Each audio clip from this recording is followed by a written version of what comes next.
O professor Paulo Guialdelli disse que a política é a terra do demônio. O que será que ele quis dizer com isso? O que significa? Será que ele se refere ao demônio que precisa ser exorcizado? Não. Seguramente que ele não está falando disso, até porque não existe demônio a ser exorcizado. Mesmo a Igreja Católica, que já usou dessa prática no passado, afirma que 99% dos casos são apenas distúrbios de personalidade, frustrações, etc. De fato, as descobertas feitas pela psicologia das profundezas comprovam isso. As pessoas têm seus complexos, que são gerados e alimentados por suas disposições internas. Mas afinal, o que são e de onde vêm esses demônios? De que lugar? Eles não vêm de fora, do além ou do ar. Eles são gerados pelos complexos. O que é um complexo? Como ele ocorre? O complexo é uma imagem emotiva e vivaz de uma situação psíquica estagnada. É uma imagem incompatível com a atitude e a atmosfera habituais. É uma constelação de ideias e afetos que perturbam a vida consciente. São elementos que se separam da consciência e passam a viver nas sombras, no inconsciente. E de lá eles levam uma vida à parte, podendo a qualquer momento atuar à revelia sem o controle da pessoa. Por exemplo, estou irritado contra tudo, não consigo me controlar. Depois passa. Ninguém escapa a essas indisposições psíquicas que limitam consideravelmente a liberdade. Jung disse certa vez que o problema do livre-arbítrio não é insolúvel apenas no plano filosófico, mas também no plano prático, pois só muito raramente encontramos alguém que não esteja dominado e até obnubilado por inclinações, hábitos, impulsos, ódio, preconceito, ressentimentos e toda espécie possível de complexos que agem nele, como faria um Olimpo, cheio de deuses desejosos de serem propiciados, servidos, temidos, adorados, não apenas pelo indivíduo possuidor dessa multidão de deuses, mas ainda pelos que o cercam. Então, um complexo ativo vive na região escura da alma e nos envolve num estado de não liberdade, de obsessão, de pensamentos e atos e de responsabilidade limitada, a tal ponto que ao longo dos tempos sempre foram representados como forças demoníacas pelas várias religiões do mundo.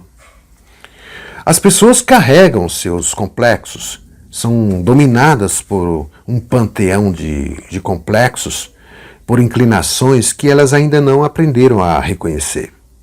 E quanto mais elas ignoram, mais essas forças as dominam e limitam a liberdade.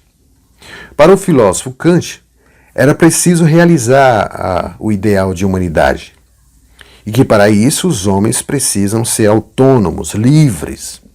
Mas vários outros filósofos e psicanalistas, o próprio Freud e Jung, diziam que isso é impossível de ser realizado.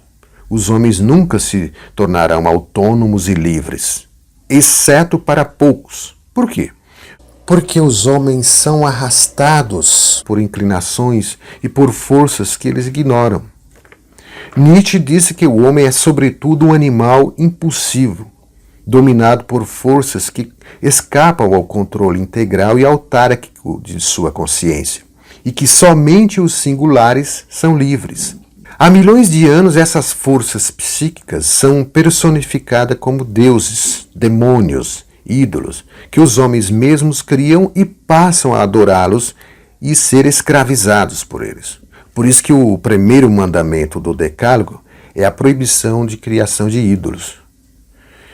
Mas em todos os tempos e em cada parte do mundo foram gerados demônios. Mas eles não têm existência separada da vida psíquica de seu genitor.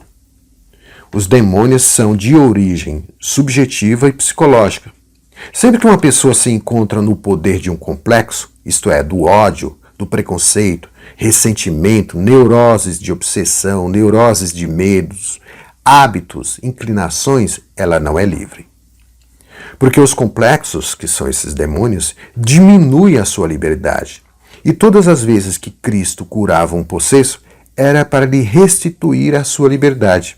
E se o homem é livre, se sua condição em essência é de fato ontologicamente livre, o desconhecimento de forças inatas nele e as exigências contraditórias da natureza mobilizam a vontade perversa que o acorrenta e diminui a liberdade. Quando o professor Ghirardelli afirma que a política é a terra do demônio, ele acertou em cheio, porque a política é um dos maiores geradores de doutrinas ideológicas responsável por desencadear conflitos em dimensões hipopeicas. Como disse Jung, os conflitos ideológicos são responsáveis por criar muitos demônios do homem moderno. Então, quem são essas pessoas dentro da política, independente de partidos? Elas são como qualquer outra, com seus complexos, com seus medos, com suas inclinações, com seu panteão de figuras horripilantes que vivem no inconsciente, pelos quais elas são movidas. E dentro disso, dentro da política, sob a roupagem das palavras, dos discursos, da imagem das aparências que escondem, aparentam em superfície o que se esconde nas profundezas. É como estar sobre águas escuras e nunca se sabe o que vai emergir. E emergem quando estão em conflito.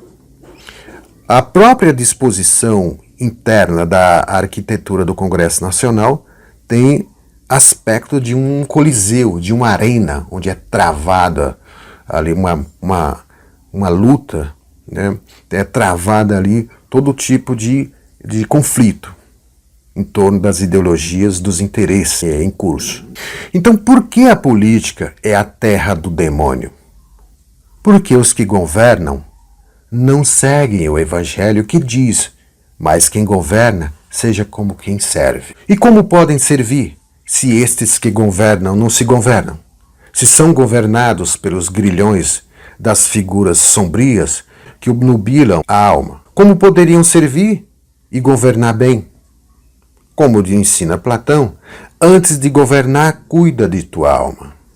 O mal que se espalha a partir do centro do poder e que gera tanto sofrimento só pode ser corrigido ou modificado quando aprender a se conhecer e subjugar suas inclinações mais sombrias e perversas que lhe traz no inconsciente, mas que ignora. Ao virar a outra face à luz, aí sim, a recomendação do Evangelho que diz, mas quem governa, seja como quem serve, se firmará.